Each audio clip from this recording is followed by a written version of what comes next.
அழைத்து தெரிந்து கொள்ளப்பட்டவர்கள் உண்மை உள்ளவர்களாய் இருக்கிறார்கள் என்று வேதம் சாட்சி கொடுக்கிறது. உண்மை இல்லாதவர்களாய் இருக்கிறாங்க, ஆண்டவர் உண்மையா அறிக்கல அப்படின்னா அறிந்திருக்கவில்லை, அறிவிக்கவில்லை அப்படி என்று சொன்னால் அவர்கள் அழைக்கப்பட்டு இருக்கிறார்கள், தெரிந்து கொள்ளப்பட்ட நினைச்சிட்டு இருக்காங்க, ஆனால் உண்மை இல்லாதவர்களாய் இருக்கிறார்கள். ஆனால் வேதம் எப்படி சாட்சி சொல்கிறதுனா, அழைக்கப்பட்டு அவரை ஏற்றுக்கொண்டு உள்ள வந்த சபைக்குள் வந்து அவருடைய சரீரத்தினுடைய அங்கமாய் மாறி இருக்கிற தன்னுடைய சொந்த ஜனம் என்று சொன்னார் இல்லையா, அப்ப அவருடைய பிள்ளையாய் இருக்கிறவர்கள், அவரால் ஏற்படுத்தப்பட்டவர்கள், அவர்கள் உண்மை உள்ளவர்களாய் இருக்கிறார்கள் என்று வேதம் சாட்சி கொடுக்கிறது. வெளிப்படுத்தல் 17 அதிகாரம் 14 வசனத்தை வாசிக்கிறேன். வெளிப்படுத்தல் 17:14. இவர்கள் ஆட்டுக்குட்டியானவருடைய உடனே யுத்தம் பண்ணுவார்கள். யாரு? சத்துருக்கள். ஆட்டுக்குட்டியானவர் கர்த்தாதி கர்த்தரும் ராஜாதி ராஜாவுமாய் இருக்கிறபடியால் அவர்களை ஜெயிப்பார். அவரோட கூட இருக்கிறவர்கள் அழைக்கப்பட்டவர்களும் தெரிந்து கொள்ளப்பட்டவர்களும் உண்மை உள்ளவர்களுமாய் இருக்கிறார்கள். ஆட்டுக்குட்டியானவரோடு கூட இருக்கிறவர்கள் என்று சொன்னால் இயேசு கிறிஸ்துவோடு கூட இருக்கா, அல்ல இயேசு கிறிஸ்துவை ஏற்றுக்கொண்டவர்கள், அல்ல இப்படியும் பார்க்கலாம், அவர்களோடு கூட அவர் இருக்கிறார்.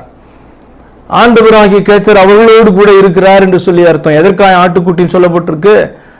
உனக்காக ரத்தத்தை சிந்தினவர் இவர்தான், அவர் வேறு யாரும் அல்ல என்று சொல்லி வாசிக்கிறவர்கள் அத்தனை பேரும் அறிந்து புரிந்து கொள்வதற்காக ஆட்டுக்குட்டியானவர் என்ற வார்த்தை அங்கு பயன்படுத்தப்பட்டிருக்கிறது. அப்ப இந்த இடத்துல சொல்லப்பட்டிருக்கு, அழைக்கப்பட்டவர்கள், தெரிந்து கொள்ளப்பட்டவர்கள், அவர்கள் உண்மை உள்ளவர்களாயிருக்கிறார்கள். ஒருவேளை இந்த வார்த்தையை வாசிக்கும் போது உங்களுக்கு தோணும், இவர்கள் ஆட்டுக்குட்டியானவரோட அந்த மற்றவர்கள் யுத்தம் பண்ணுகிறார்களே சத்துருக்கள், ஆட்டுக்குட்டியானவர் கர்த்தாதி கர்த்தரும் ராஜாதி ராஜாவுமாக இருக்கிறபடியால். கர்த்தாதி கர்த்தா அப்படின்னு சொன்னா உங்களுக்கு தெரியணும், அவர் மட்டும்தான் கர்த்தர் என்று சொல்லி அர்த்தம், வேறு ஒரு கர்த்தர் அல்ல. ராஜாதி ராஜாவுமாய் இருக்கிறார் என்று சொன்னால் அவருக்கு மேல ஒரு ராஜா இல்லை என்று சொல்லி அர்த்தம். அதுக்காக தான் அந்த வார்த்தை அப்படியாய் பயன்படுத்தப்பட்டிருக்கு. ராஜாதி ராஜா, ஏக சக்கராதிபதி அப்படி சொன்னா அதுக்கு மேல ஒருத்தர் கிடையாது, அவர் மட்டும்தான் என்று சொல்லி தேவனை குறித்து சொல்லுகிற வார்த்தையை நீங்க படிச்சிருப்பீங்க இல்லையா, ஏக சக்கராதிபதியும் நித்தியானந்தம் உள்ள ஏக சக்கராதிபதியும் அப்படின்னா ஒருத்தர் தான் அப்படின்னு சொல்றது வாசனம் இல்லையா. அதே போல ராஜாதி ராஜா கர்த்தாதி கர்த்தானா வேற ஒருத்தர் இல்லை அப்படின்றதுக்காக சொல்லப்பட்டிருக்கு. திரும்ப வருகிறேன், அவர் ஆட்டுக்குட்டியானோட யுத்தம் பண்ணுகிறார்கள், அவரோ கர்த்தாதி கர்த்தரும் ராஜாதி ராஜாவாய் இருக்கிறபடியால் அவர்களை ஜெயிப்பார். நீங்க அவர்களை யோசிக்கலாம் பாரு, ஆட்டுக்குட்டியானவர் ஆக்கி அல்லது இந்த ராஜாதி ராஜாவாகிய இயேசு கிறிஸ்துவோடு யுத்தம் பண்றாங்க. அப்படிப்பட்டதான வந்து ஒரு பெரிய ஒரு யுத்தம் நடக்க போகிறது. அந்த யுத்தத்துல இவருக்கு விளைவாய் அவர் வந்து போராடி ஜெயிக்க வேண்டும் என்று நினைப்பீர்கள் சொன்னால் அப்படி கிடையாது.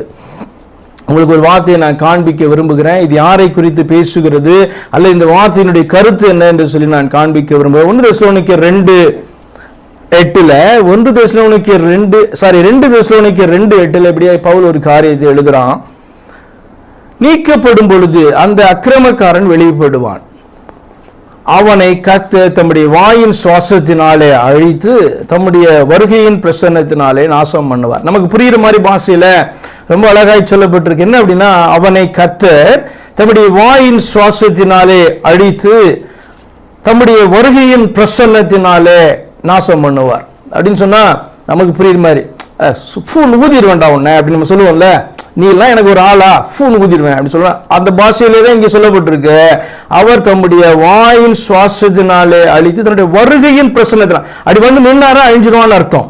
அப்படியாய் சொல்லப்பட்டிருக்கு. அப்ப ஆண்டவரோடு கூட யுத்தம் பண்ணுகிற அல்லது கர்த்தாதி கர்த்தரும் ராஜாதி ராஜாவுமான அவரோடு கூட யுத்தம் பண்ணத்தக்கதான ஒரு கூட்டமோ அல்லது ஒருவனோ கிடையாது. யுத்தம் யாருக்கு என்று சொன்னால் நீங்கள் புரிந்து கொள்ளணும், ஆட்டுக்குட்டியானவரை ஏற்றுக்கொண்ட அல்லது தேவனை ஏற்றுக்கொண்ட மனிதர்களாகிய நமக்கான யுத்தம் அது. அப்ப அவரோடு கூட இருக்கிறவர்கள் ஜெயித்தார்கள் அவனை அப்படின்னு சொன்னா உங்களுக்கு இது ரொம்ப புரியவே இல்லைன்னா திரும்ப நான் சொல்றேன். பவுலிடத்துல ஆண்டவர் பேசும் பொழுது, ஆண்டவரே நீர் யார், நீதிபதிகளை வெளிப்படுத்தவே கேட்கிற ஆண்டவரே நீர் யார், என்ன வார்த்தை சொன்னாரு, நீ துன்பப்படுத்துகிற இயேசு நானே, முள்ளில் உதைக்கிறது உனக்கு கடினமாம். ஊமையான வார்த்தை. அவன் என்னைக்கு இயேசுவை துன்பப்படுத்தினான்? அவன் இயேசுவை ஏற்றுக்கொண்ட அவருடைய ஜனங்களை துன்பப்படுத்தினான். நல்லா புரிந்து கொள்ளுங்க, இயேசுவோடு கூட இருக்கிறவர்களை அல்லது இயேசு யாரோடு கூட எல்லாம் இருக்கிறாரோ அவர்களெல்லாம் பாத்தீங்கன்னா இந்த சவுலாய் காணப்படும் போது துன்பப்படுத்தி கொண்டிருந்தான். அவரோ அவனுக்கு தன்னை வெளிப்படுத்தி என்ன தெரியுமா சொன்னாரு, நீ ஏன் அவர்களை துன்பப்படுத்துறன்னு கேட்கல, என்ன துன்பப்படுத்தி கொண்டிருக்கிற அப்படின்னு இயேசு பேசினார்.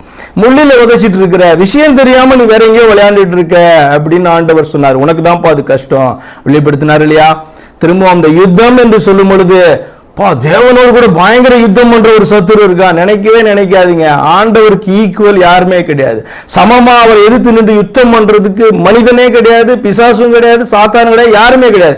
யுத்தம் என்று சொல்லும் போது அது நமக்கு விரோதமானது, ஆண்டவரை ஏற்றுக்கொள்கிற பிள்ளைகளுக்கு விரோதமானது. ஆனால் நாமோ ஆட்டுக்குட்டியானுடைய ரத்தத்தினால அவனை ஜெயிக்க முடியும். அதை குறித்து அங்க பேசுது. ஆனால் ஆண்டவருடைய வருகையின் போது என்ன பண்ணுவார் அப்படின்னு சொன்னா, நாசியின் சுவாசத்தினால அவன் என்ன பண்ணுவாராம், வாயினுடைய சுவாசத்தினால ஃபு அப்படின்னு ஊதி என்ன பண்ணுவாராம், அழிச்சு போட்டார். நீங்க நம்பணும், அப்படிப்பட்டவர் நம்முடைய தேவன் என்று சொல்லி. ஆண்டவருக்கே பயங்கர விரோதியான சத்துரு, அவரை எதிர்த்து நின்றபடியினாலே அவன் சத்துரு என்று சொல்லப்படுகிறான். இன்னைக்கும் ஆண்டவருடைய வார்த்தையை எதிர்த்து நிற்கிற மனுஷனே ஆண்டவர் சத்துருன்றார். அவன் பெரிய பராக்கிரமசாலி என்று சொல்லி அர்த்தம் அல்ல.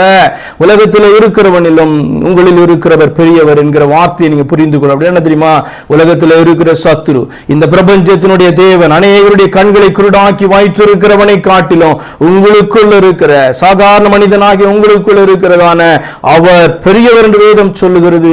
நீங்கள் விசுவாசிக்க வேண்டும். திரும்ப அந்த யுத்தத்தை குறித்து நான் பேசுகிறேன். வெளிப்படுத்தல் 12ஆம் அதிகாரம் 11வது வசனம் எப்படி சொல்லுகிறது? வெளிப்படுத்தல் 12:11 மரணம் நேரிடுவதாயினும் அதற்கு தப்பும்படி தங்கள் ஜீவனையும் பாராமல், they don't care about their life, மரணம் நேரிடுவதா இருந்தா கூட தன்னுடைய ஜீவனை பாராமல் ஆட்டுக்குட்டியின் ரத்தத்தினாலும் தங்கள் சாட்சியின் வசனத்தினாலும் அவனை ஜெயித்த. பாருங்க, இதுதான் யுத்தம்.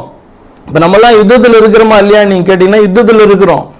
நம்முடைய விசுவாசத்துக்கு சோதனை வருகிறது. எந்த பக்கம் இருந்து வருது நமக்கு தெரியாது.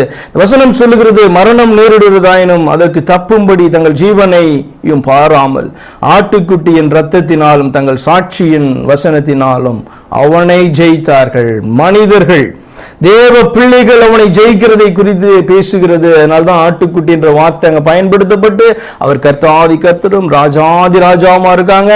அவருக்கு விரோதமா யுத்தம் பண்றாங்க.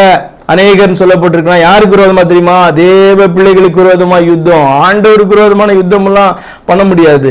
அது பாத்தீங்கன்னா முடியாது. ஆனா திரும்பவும் 2 தெசலோனிக்கேயர் 2:8 வாயினுடைய சுவாசத்தினாலே அவனை அழிப்பார், ஃபு என்று சொல்லி ஊதி விடுவார். அவர் வரும்போது அவனுடைய அழிவு அப்படியாய் காணப்படும் என்று சொல்லி தான் சொல்லப்பட்டிருக்குது. சரி, உங்களை என்கரேஜ் பண்றதுக்காக இந்த வார்த்தையை நான் கொண்டு வந்தேன். சரியா? அப்ப உண்மை உள்ளவர்கள், அழைக்கப்பட்டவர்கள், தெரிந்து கொள்ளப்பட்டவர்கள் என்பவர்கள் அவர்கள் உண்மை உள்ளவர்களாய் கர்த்தருக்காய் நிற்பார்கள் இந்த பூமியில என்று சொல்லி அர்த்தம்.